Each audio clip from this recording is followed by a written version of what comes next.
Awesome.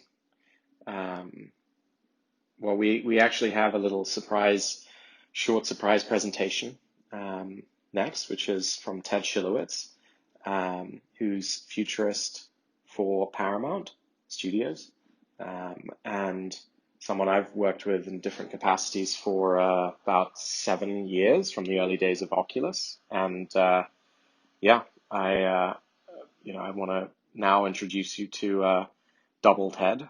And yeah, let me hand it over.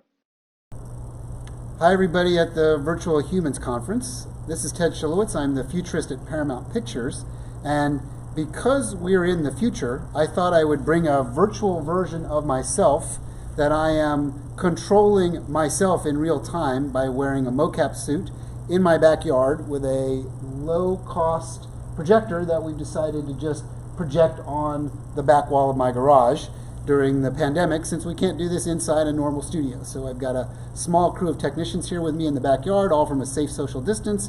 And since we're at a Virtual Humans Conference, I thought I would bring my own virtual human and have a conversation with myself about the future. So things I would ask my virtual human are, what's it like to be a virtual human? And he would probably say, it's really interesting because you don't have to eat, you don't have to sleep unless you want to. You can wear the same clothes every day, or you can change your clothes instantly. That's some of the nice things about being a virtual human. And you never grow old unless you want to, and you never gain weight or lose weight unless you want to. So I'm being lit just by a flashlight in my backyard, so that we can use the projector behind you, behind me, as it were, behind you, behind me, and sort of talk about things as someone in the future would be doing this.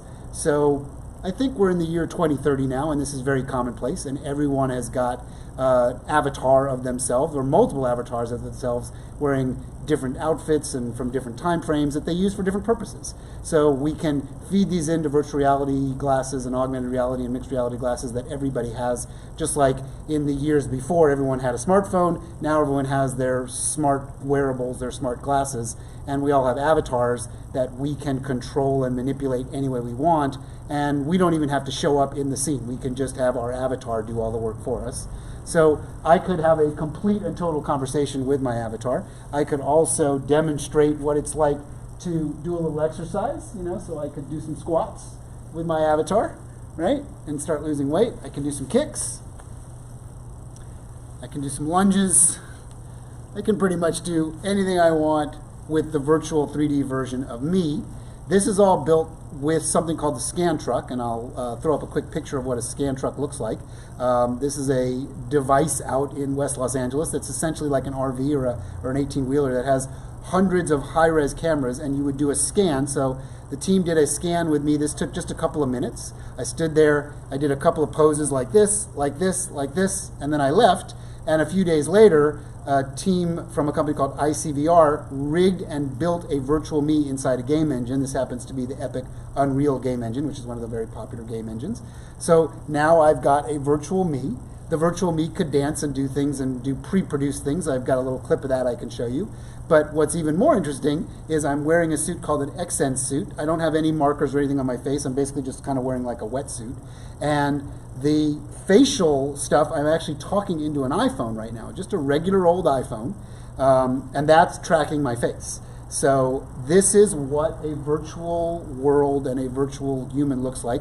The background is also totally virtual and can be controlled in any way, shape, or form. It's like a road background now that's also created in the game engine, but I could be anywhere. I could be on Mars, I could be on the moon, I could be in front of the Taj Mahal instantly by using the game engine technology. So that's what the virtual human world is, and the value of having a virtual human. I happen to have a virtual version of me that I can do this with. So if I step out of the way, you can see that, there he is, sort of doing what he would do, thinking, scratching his head, posing, crouching. You get the general idea. So say thanks to Ted. Thanks, Ted. And this is the other Ted in the real world recording this. And thanks for watching, and enjoy the conference.